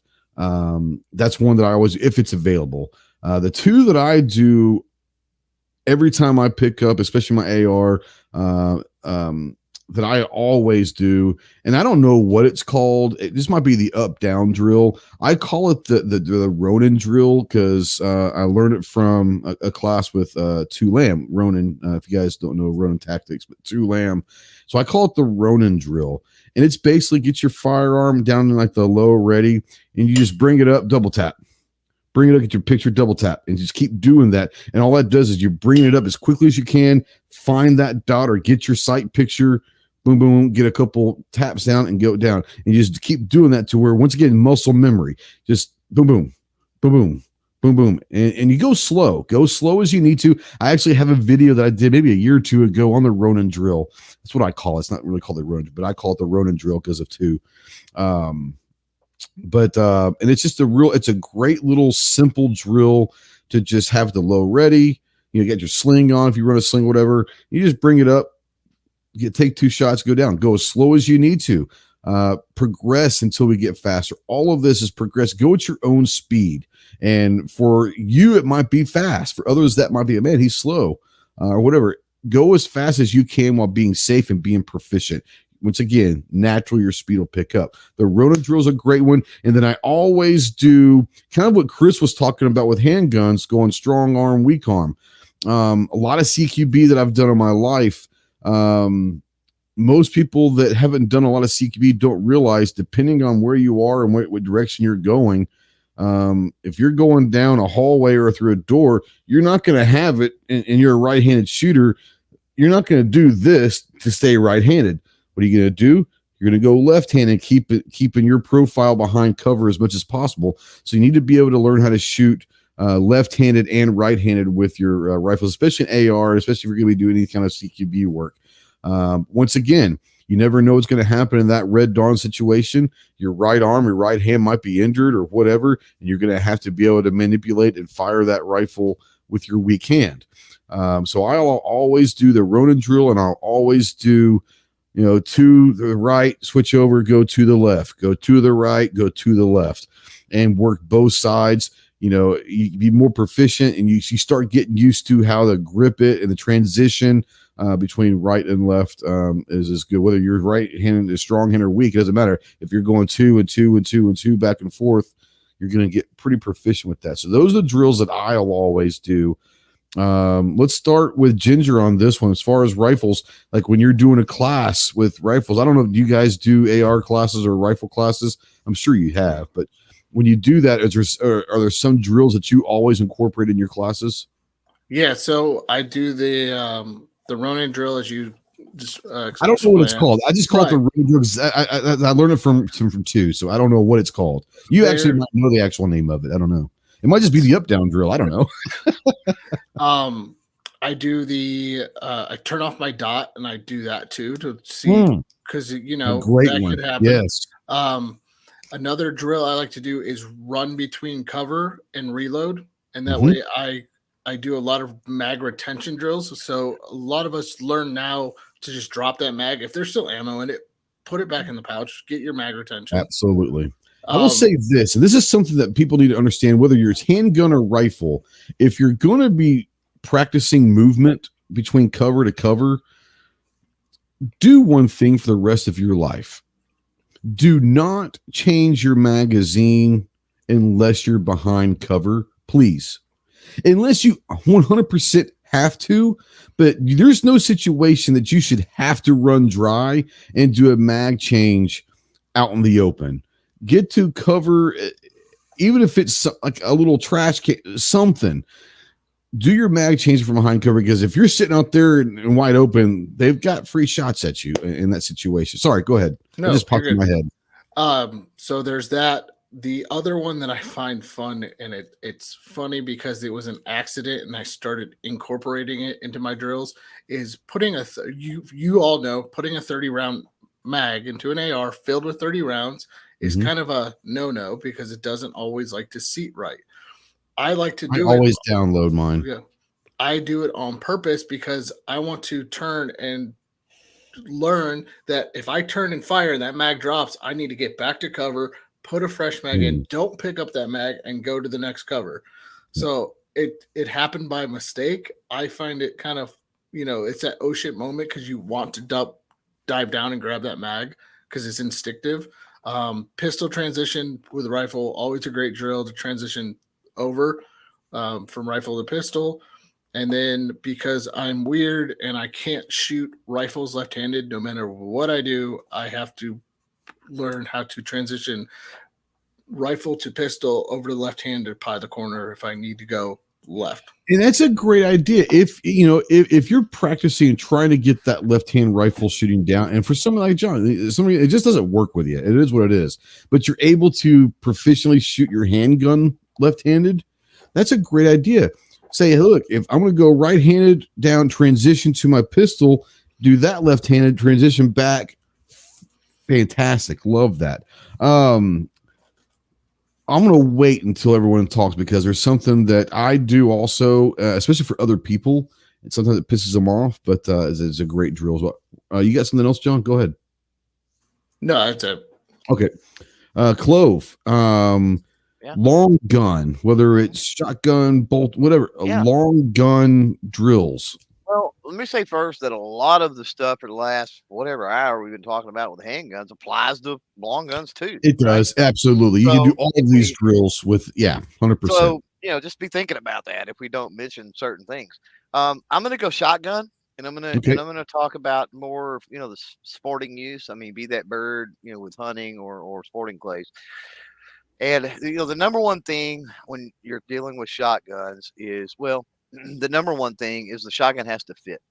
And the reason the shotgun has to fit is because you need absolute 100% repeatability in the way that you mount that shotgun every single time. You need to be looking down the barrel. Screw the bead. Who cares about the bead? If you mount that shotgun properly, that shotgun is going to fire where you're looking, right? Yeah. And so the first thing to do, a cheap way to do it is to find you, especially if you're running a 12 gauge. Odds are you can probably find a little flashlight you can throw down the barrel. Yeah. Turn that flashlight on, right? Now that's going to project a beam on the wall, which is similar to a shot pattern. And so what you want to do is you get that new shotgun, or maybe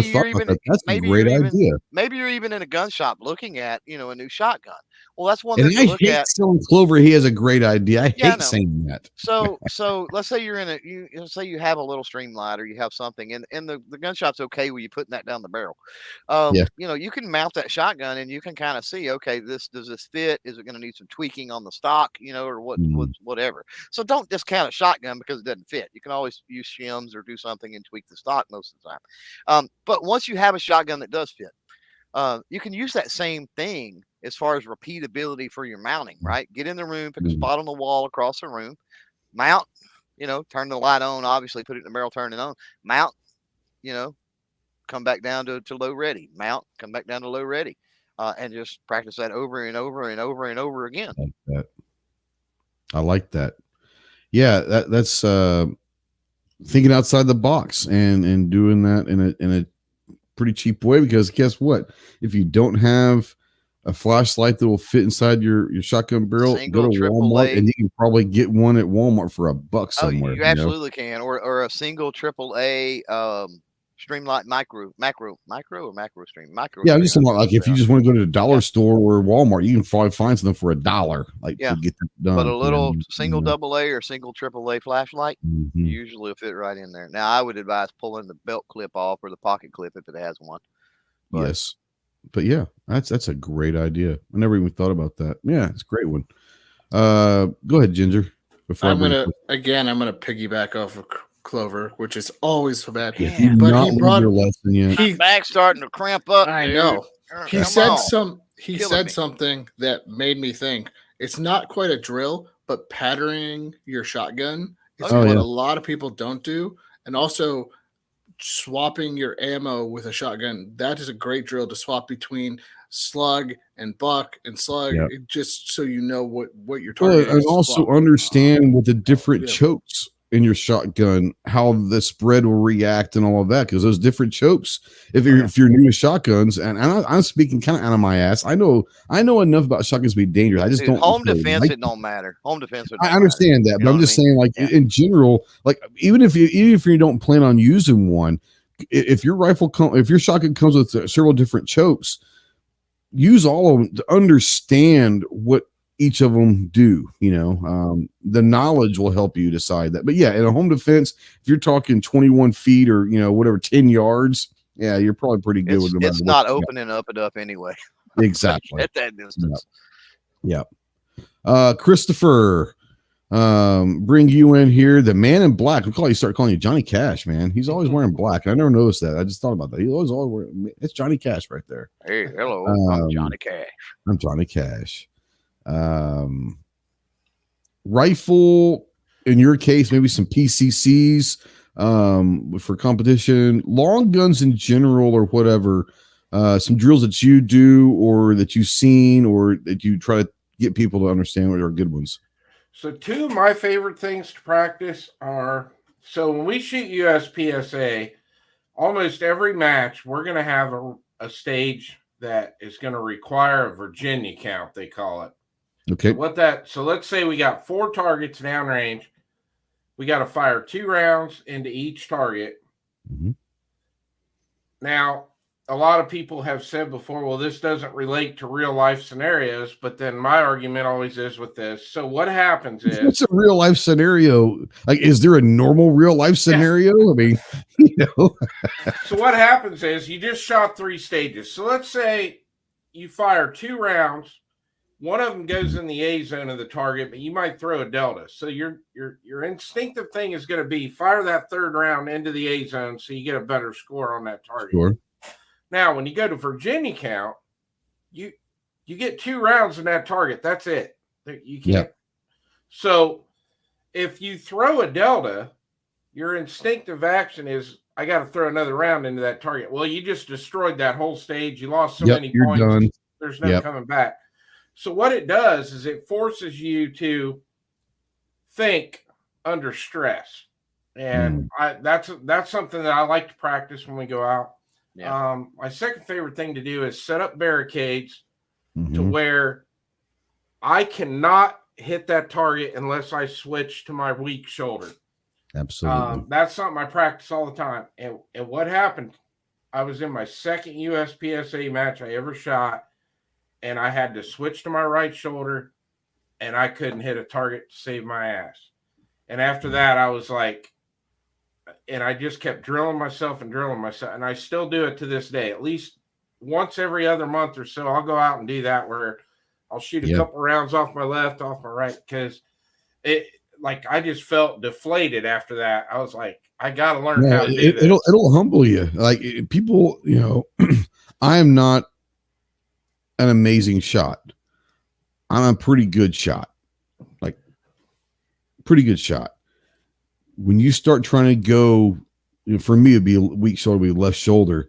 When you start trying to go left shoulder and trying to do all that, it humbles the hell out of you quickly, which is a good thing, because once again, I come back to my competitiveness. I ain't gonna let this shit beat me.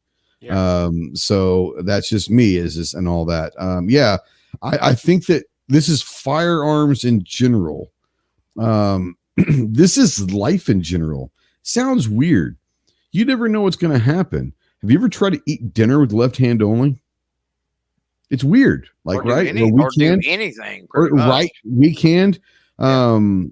You know, I remember my daughter when she was like 14 or 15, she broke her hand and wrist, and she was in a hard cast. So she had to learn. It wasn't great, but she had to learn to write and to eat and all that left-handed. And that might have been the best thing that ever happened to her, especially if you're in sports, being basically ambidextrous. I had a basketball coach that in practice wouldn't let us dribble anything but our weak hand in practice for a while. It was making us better. But in general, if you're able to train your weak side to be proficient, it's never going to be as strong as your right side in different things. But if you can train it to be proficient in everything that you do in life, no matter what happens in life, you'll be able to get stuff done. Not at a shooting in a plate rack. I don't understand. Did I miss something? Yeah, I don't know. Clover, what you got? Oh, I don't have anything. Oh, you unmuted, so I figured you had something profound. Yeah. Chicago, Mike Shooter out there. What's your favorite? Well, what's that? I said I'm profounded out. Well, we're going to ask you to be a little more profound now. Favorite shotgun to shoot with for the panel? That's a deep question. Okay, then go ahead. You start there, Fudd. I've got a 28 gauge over and under from Yildiz. My absolute 100%, no doubt, hands down favorite. Okay. Ginger? Well, I'm reading his follow-up comment that says for 3-gun and at the range, so I don't think that 28 will fit. Well, that just popped up. So well, I don't do 3-gun, and a shotgun range is still. I'm going to say either the 940 Pro from Mossberg or any of the 500, 590, 88, you name it, Mossberg pumps, because those have treated me well over the years, and especially for the price point for the 940. Once you get above that, you are talking Benelli, Beretta. You're talking expensive. Absolutely. Johnny Cash? I love my 1187. It runs like a champ. I've done a lot of work on it. It's got a lot of upgrades on it, but sure. I loved it when I shot 3-gun with it. I've only got 4 shotguns, but that's the one that I always want to shoot. Yeah. For me, probably the 590 tactical, the 500 series, but for me, the 590, I like the pistol grip. That's just, for me, that's what it is. I love, so I'm going to preface this by saying when it works. I'm not saying don't go buy it, and it might just be me. It might be some of the ammo that I'm using. I've got a Rock Island Armory bullpup AR style shotgun that is fun as hell to shoot when it runs. So yeah, that one's a good one. Snobby, what's up, bitch? What's up? I'm gonna throw you in under the bus real quick. Favorite shotgun to shoot at the range or for 3-gun? Well, I'm not much of a 3-gun kind of guy, so I couldn't speak to that. But so yeah, just favorite shotgun to shoot, just to enjoy, you know. Braden's TriStar trap gun is pretty dang fun. TriStar, there you go. What I'm talking about. So yep. I'll play along with the 3-gun. You'll play the game, all right. Even though I don't really shoot 3-gun. Sure. And it also follows up on Mike. He says no Benelli fans.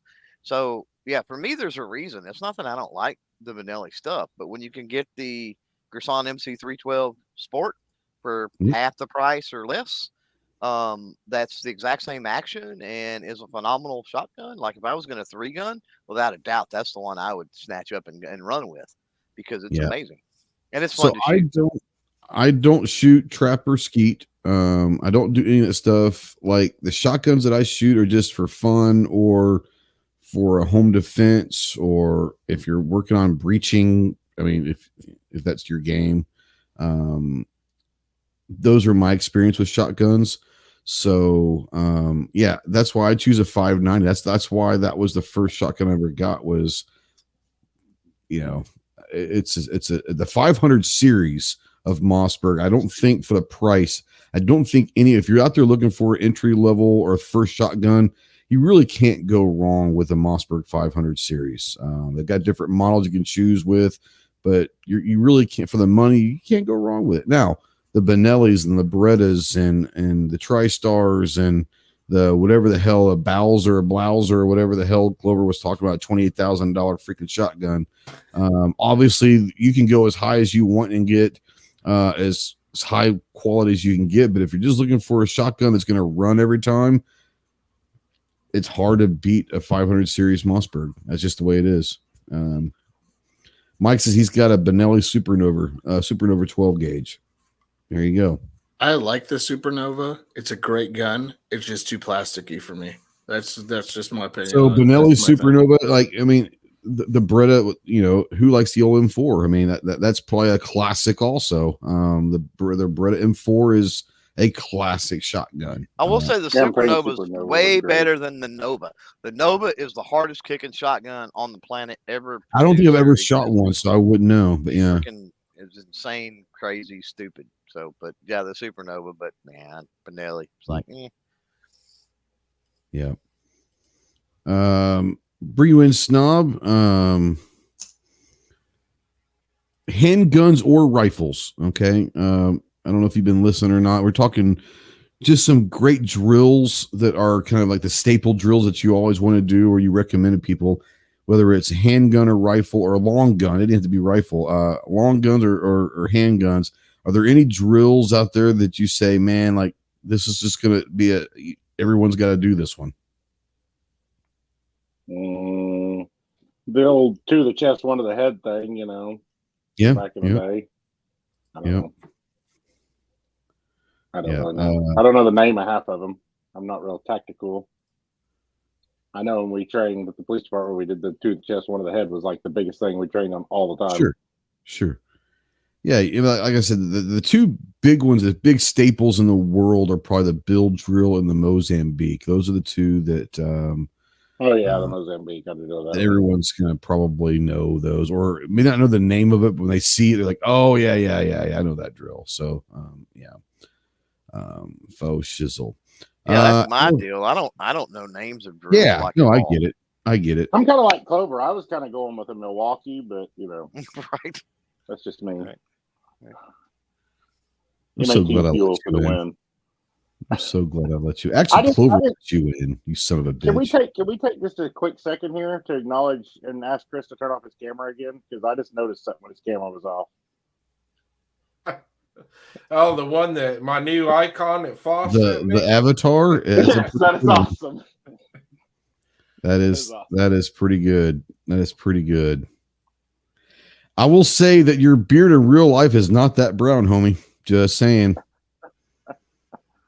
It's definitely pretty gray. Yeah, you and Clover could be a little ZZ Top if you wanted to. Anyways, all right, hour 47 minutes. If you're still with us live, God bless you. You are not getting this hour and 47 minutes. Probably going to be 2 hours by the time we get done with the recap. You are not going to get your time back in your life, and you're sure as hell not going to get a refund. If you're still watching this in replay or listening to this in podcast form, then I beg you, thank you first of all, but I beg you, please go see some psychiatric help, because if you're listening to this 2 hours in, then you definitely need to have some help along the way. I want to give everybody a few minutes. I'm going to start with Ginger, and I know that you've been popping some organizations out there, but I know that this event is a week or so away. We're little under 3 weeks now. It's May 20th. So for some reason I thought it was early May, but yeah, okay. Yeah, that's the same thing. Kyle said the same thing, and I was like, I don't know. No, it's the Southeastern Guide Dogs event in. My brain broke. Chris, help me out. Where in Ohio is that at? Newark. It's in Newark. Hey, Ginger. I'm all for CBD, bro, but not this early. Just saying. No, it's Thank you. The That's not Southeastern CBD. That's THC, reference. Hey, I wasn't wow. gonna say it. I wasn't gonna say it live. I'll tell you all my new business idea in the after chat Oh because that's God! funny. So Southeastern Guide Dog event is going to be May 20th at the Humidor in Newark, Ohio. Newark, where? Newark, Ohio. Okay, that's what I thought you said. So it's going to be, there's going to be a lot of giveaways. I've talked to Anderson and a few other people. We're getting some stuff out there for that event, so it should be great. Still looking for donations and things like that. So if anybody's you need to contact Ron over at Riker USA. I bet you he'd love to get involved with that. I'll connect you guys if you know. No, perfect. And for those of you who don't know about Southeastern Guide Dog, it is a nonprofit that gives guide dogs to veterans and their families. The dog is free. The food is free. The vet care is covered. Everything's covered for the life of the dog. And when the dog does have to retire, they get another dog. So it's fantastic. They support them 100%. And then to wrap this up, the high power is greater than the 1911. I'm going to mic drop there. I agree with that, by the way. I do agree with that. There might be some people on this panel or out in the chat that will strongly disagree. There's obviously people in social media that will strongly disagree, as you've come to find out. By the way, Clover, great comment back there. That's fantastic. But yeah. Snob. Wow. Do I even need to bring you in? Because I'm afraid of what you might say. I'm afraid you might be taking Chase's part here. Do I have to mute you, or are you going to be a good boy? Are we talking about fourth trimester cat? You're an asshole. I miss Chase. Coming up. I know you got a bunch of stuff from NRAM and all of that. Probably product coming in. What can people look forward to seeing down the line? I shot a bunch of videos. I'm just waiting on the editing fairy to show up and edit them for me. Similar to Clover, he loves. Don't call me. I'm blocking Snob right now. I shot like 8 videos this weekend, so I got some work ahead. That's all good. I love the editing, but I don't want to do your editing for you. So yeah.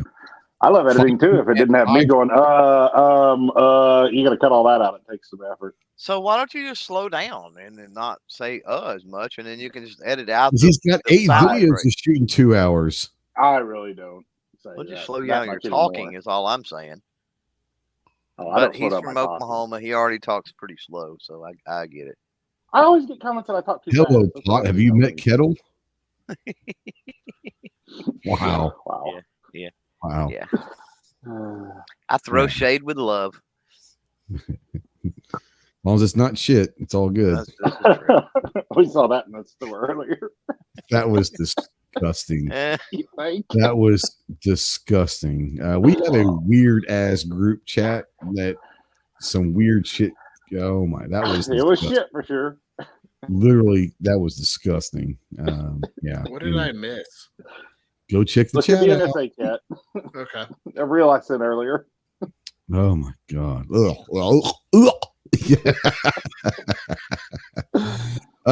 Johnny Cass, let's bring you in. I know you probably got a podcast tomorrow night. What hey man, you pumped out a lot of great content at NRAM. What are you guys gonna be doing? Like, what can people expect from the channel here coming up? So we'll have the Wednesday night live chat tomorrow night at 9 Eastern. And then I'm going to be putting out the review on that red dot that I picked up from Gideon Optics and NRAM. So I have the kind of unboxing video tomorrow and then the review on Thursday. And we had a lot of fun shooting that review. I got Devin from Spectre Solutions out there shooting it with me. Yeah. And, yeah. Good time. So appreciate the invite. Side chat was awesome tonight. Always love doing this show. So thanks for having me on. Thanks for always coming on, and I love having you on. I mean, you're part of the crew now. At this point, you're in. So now, understand you don't have to show up every week if you don't want to, but yeah, you're part of the crew. So I'm proud of the work that you've done the last 6-8 months that I've known you and all of that. yeah, really proud to see you kind of grow. So, by the way, speaking of growing, this is going to hurt some people's feelings, but congratulations. Now stop at 30,000 subs. So, thanks. Proud of you, man. You're talking about something else. And, there are people that are going to hate on you, but that's okay. That's what it is. But 30,000 is not that's nothing small. So that's good job. Good job. My God, would y'all quit? Because I really want to quit reading the private chat. All right. Anyways, fuck. Yeah, I know, right? Clove, I'll let you close this out. If you were to do something, what would you do? Well, obviously working with a freaking pallet of ammo. Thank you very much. That's so great. That's not. So, if I bring Clays and a shotgun to your house, are we having a fun weekend? We absolutely need to do some shotgun collab now that I got a butt ton of ammo. I just need to get some Clays because my. And you need to come down to his place to help him shoot this ammo. He might have to. Yeah. So yeah, I've got. I never got caught up. NRAM hit, and I was behind, and I'm sure everybody probably that went to shot probably that way, or NRAM probably that way. I never got caught up from shot, right? So, yeah. So I got that. I got some stuff coming in, obviously from NRAM. Ginger, okay. I don't. He's laughing at me because his message and private chat. He can go straight to hell. God, the private chat, it's crazy. Yeah, private chat. Private chat probs. So got 3 weeks left on the podcast. Got Right to Bear. Carry insurance tomorrow, and it'll be Sean, interesting to see that because you had them on really early on a year or two ago. It'd be kind of interesting to see where they've grown and all that. You know? It's going to be great. I had them on. Literally met them at SHOT, and they were like 2 months or something, maybe into it. And so I know that they've grown with what they offer, and some other stuff is changed around. So that's going to be cool. So check that out, especially if you're looking for carry insurance and stuff like that. And kind of learn about that. And then Thursday is Sean from We Like Shooting. So we'll talk a little bit about Sean and his journey as a podcaster and stuff, a little bit about Firearms Radio Network, I'm sure, and the behind the scenes creator stuff in the industry, and no telling what we talk about, quite honestly. But that should be fun too. The after chat will be much more interesting, I'm sure. I'm sure. Yeah. Without a doubt. Yeah, Sean's a good one. Sean's just one of those guys that's just a quality person, quality human being. That we talk about people privately and all that. Like, has anyone a little bit? Has anyone really got a problem with Sean? Like, I'm sure that people are, but like, I don't know many people that just like say, I can't stand that guy. I've never heard that about. I don't know that I've ever heard. Oh, now I have a problem with John. Now I've got a big problem. To be fair, he didn't say that he was Sean's best friend. He just said that Sean was his best friend. I can claim that Tiger Woods is my best friend. I don't even know who the hell I am. I really never even talked to Sean. He just claims he's his friend. Right. Yeah. Well, anyways, yeah. Marcus is out there. What's up, homie? Thanks for everybody coming on. For us, like I said, we're gonna have a slew of products that's getting ready to just the next month or two. It's just gonna be just amazing for you guys. If you like content, you're getting ready. Fuck you. That's hilarious. That's funny. I don't care who you are. That's funny. A snob might not think it's funny, but I think it's really damn funny. Anyways, wow. Oh, this is true. I just seen that. Yeah, valid. Good job, Chris. Yeah. Anyways, we got a lot of stuff coming up. Like I said, I think it's Thursday afternoon, Thursday evening sometime. Season 2, episode 1 of the Jarhead podcast is going to be released, and our good buddy Kyle from Anderson is going to be on there. Combat engineer, worked a lot with explosives, has some interesting stories with explosives, as you might imagine. So yeah, be on the loose for that. A lot of different stuff, man. So I got a request for that. Okay, sure. Get his opinion on the Hurt Locker. Well, I can do that some other time. I don't do that live, bro. That's a pre-recorded. So. Oh, you've already recorded it? Yeah. So. Okay, never mind. But next week. Yeah, we'll catch him on here one time. Yeah. Yeah, but he was going to come on tonight. Like I said, it happens. That was his bag. It would be interesting because I like that movie. I really do. That's a great because I didn't think about that. Yeah. But yeah, for sure. That would be interesting on the Hurt Locker. Yeah, we need to do that when he's on here next time. Yeah. Once again, guys, oh my God, it's been exactly 2 hours. So once again, my PSA for the night, no crayons were injured during the recording of this podcast. We'll see you guys soon. Semper Fi.